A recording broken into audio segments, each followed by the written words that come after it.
গতকালকের ঘটে যাওয়া আমেদাবাদের বিমান দুর্ঘটনায় আমরা গভীরভাবে শোকাহত।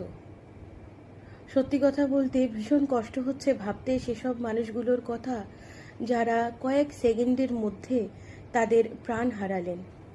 মানুষের জীবন কতটা অনিশ্চিত, তাই আমি ভাবতেই পারছি না যে কয়েক সেকেন্ড আগেও তারা ভাবতে পারেননি যে তাদের জীবনটা একেবারে শেষ হয়ে যাবে। আর বিমানটি যে বিল্ডিংয়ের ওপরে আছড়ে পড়েছে সেটি একটি এমবিবিএস কলেজের হোস্টেল ছিল। সেখানেও বহু ছেলে ছিল যারা প্রাণ হারিয়েছে। এই নিষ্পাপ প্রাণগুলোর ক্ষতিপূরণ দেবে কারা? এই দায়ভার কার? আমার কাছে একটি প্রশ্ন রয়েছে, এয়ার ইন্ডিয়ার এই বিমানটি যে যান্ত্রিক গোলযোগ সম্পন্ন রয়েছে সেটা কি অ্যাভিয়েশন ইঞ্জিনিয়াররা বুঝতে পারেননি?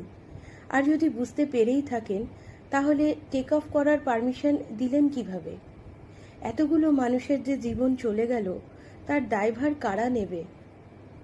আমি তো ভাবতেই পারছি না সেসব মানুষগুলোর কথা ভেবে যারা গতকাল তাদের আত্মীয় পরিজনদের হারিয়েছেন। কত কাছের লোক গতকাল বহু মানুষ হারিয়েছেন। যারা মৃত্যুর মুখে ঢলে পড়লেন তারা তো চলেই গেলেন, আর ছেড়ে গেলেন যাদের বাড়ির লোক রয়েছে। কত বাবা মা সন্তান হারা হলো, কত ছেলে মেয়েরা বাবা মা হারা হলো, কত লোক ছিল ভেতরে, কত মানুষের প্রাণ গেল। এই ক্ষতিপূরণ কি সত্যি টাকা দিয়ে করা সম্ভব?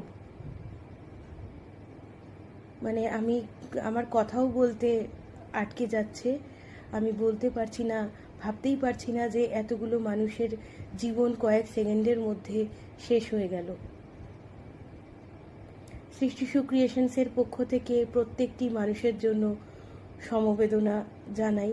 যদিও সমবেদনা জানাবার কোনো ভাষা নেই, আমরা প্রত্যেকটি বিদেহী আত্মার শান্তি কামনা করি এবং সেসব মানুষগুলো যারা গতকাল তাদের আত্মীয় পরিজনদের হারিয়েছেন তাদের ভগবান শক্তি দিক, এই কষ্টটা মেনে নেওয়ার, সহ্য করার শক্তি দিক, এইটুকুই কামনা করি। ধন্যবাদ।